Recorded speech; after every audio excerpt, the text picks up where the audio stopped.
লালমনিরহাট বিমানবন্দরের ঘোষণায় ভারতে উঠেছে ধোঁয়ার পুডুরি, যা দিয়েই পড়তে শুরু করেছে দিল্লির দালাল। এখনো বিমানবন্দরের কিছুই হলো না, তাতেই ভারতীয় গোয়েন্দা মহলে চলছে টেবিল চাপড়ানো আলোচনা। তাদের কাছে কারণ একটাই, লালমনিরহাট কেবল একটি বিমানবন্দর নয়, এটি এক স্ট্র্যাটেজিক চোখ যা দেখতে পারে অনেক দূর, অনেক গভীর। ভারতীয় মিডিয়ার খবরে ছড়িয়ে পড়েছে বাংলাদেশ লালমনিরহাটে পূর্ণাঙ্গ বিমান চলাচল শুরু করলে ভারত পাল্টা ব্যবস্থা নিয়ে আরেকটি বিমান ঘাঁটি শুরু করবে।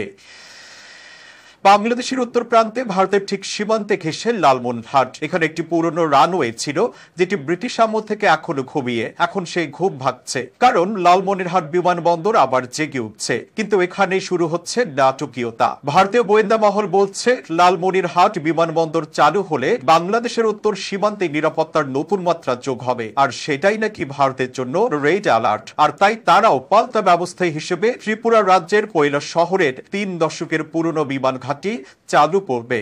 সরকারি ঘোষণায় বলা হয়েছে, এই বিমানবন্দরকে বানানো হবে একটি আধুনিক আঞ্চলিক এয়ার হাব, যা উত্তরবঙ্গের 8 জেলার মানুষদের সরাসরি রাজধানী কিংবা আন্তর্জাতিক গন্তব্যে পৌঁছাতে সাহায্য করবে। পাশাপাশি এটি হতে পারে চিলাহাটি হলদিবাড়ি সীমান্তের সবচেয়ে গুরুত্বপূর্ণ যোগাযোগ কেন্দ্র। ঠিক এখান থেকে শুরু ভারতীয় কূটনৈতিক ও গোয়েন্দা মহলের অস্বস্তি। বাংলাদেশের উত্তরের এই বিমানবন্দরটি ভারতের পশ্চিমবঙ্গ ও চিকেন নেকের একেবারেই নিকটবর্তী। ভারতীয় গোয়েন্দাদের ধারণা, এটি শুধুই বেসামরিক বিমানবন্দর নয়, ভবিষ্যতে এটি ব্যবহার হতে পারে সামরিক কৌশলগত কেন্দ্র হিসেবেও। ভারতীয় সংবাদ মাধ্যম এনডিটিভির বিশেষ প্রতিনিধি রত্নদীপ চৌধুরী এক প্রতিবেদনে দাবি করেছেন, দ্বিতীয় বিশ্বযুদ্ধের সময়কার লালমনিরহাট বিমানবন্দর পুনরায় চালুর পরিকল্পনা করছে বাংলাদেশ, এবং এতে সহযোগিতা করছে নাকি চীন। প্রতিবেদনে বলা হয়েছে, এই সহযোগিতার সুযোগে চীন হয়তো সেখানে যুদ্ধ বিমান, রাডার ও নজরদারি সরঞ্জাম বসাতে পারে, এই আশঙ্কা করছে ভারতের কূটনৈতিক মহলে শোনা যাচ্ছে, চীন যদি কখনো বাংলাদেশে বিনিয়োগ বাড়ায়,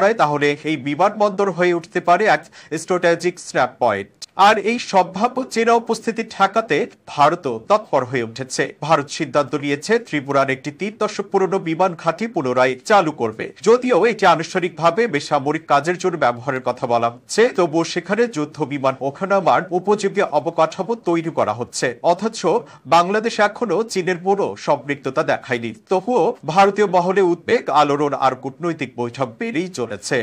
চীনের সম্পৃক্ততা আছে কিনা এই নিয়ে বাংলাদেশ সেনাবাহিনীর মিলিটারি অপারেশনস অধিদপ্তরের পরিচালক ব্রিগেডিয়ার জেনারেল মোহাম্মদ নাজিমুদ্দৌলা একটি ব্রিফিং এ জানিয়েছেন, মূলত দক্ষিণ এশিয়ার ভূ রাজনৈতিক বাস্তবতায় চীন ও ভারতের প্রতিদ্বন্দ্বিতা এখন শুধু সীমান্ত নয়, বাংলাদেশের ভেতরে প্রভাব বিস্তারও চলছে। বিশেষজ্ঞরা বলছেন, লালমনিরহাট বিমানবন্দর কেবল একটি অবকাঠামো নয়, এটি বাংলাদেশের উত্তরের গেটওয়ে হতে যাচ্ছে। কেননা এই অঞ্চলে একটি পূর্ণাঙ্গ বিমানবন্দর মানে ভারতের সীমান্তের খুব কাছেই বাড়তি নজরদারি, সামরিক চলাচল এবং আন্তর্জাতিক কূটনৈতিক তৎপরতা। লালমনিরহাটে বিমানবন্দর শুনতে একটা সাধারণ খবর মনে হলেও এর প্রভাব কিন্তু শুধুই অবকাঠামোগত উন্নয়নের মধ্যে সীমাবদ্ধ নয়, বরং এটি হতে যাচ্ছে উত্তরবঙ্গের অর্থনীতি, পর্যটন ও জাতীয় নিরাপত্তার জন্য এক গেম চেঞ্জার। আর ঠিক এখানেই শুরু হয়েছে ভারতের অস্থিরতা।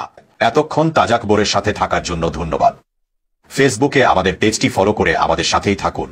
আর আপনি যদি ইউটিউব থেকে দেখে থাকেন, তাজা খবরের চ্যানেলটি সাবস্ক্রাইব করার অনুরোধ রইল। আর আপনি কোথা থেকে দেখছেন আমাদের ভিডিও, সেটি কমেন্টে জানাতে ভুলবেন না।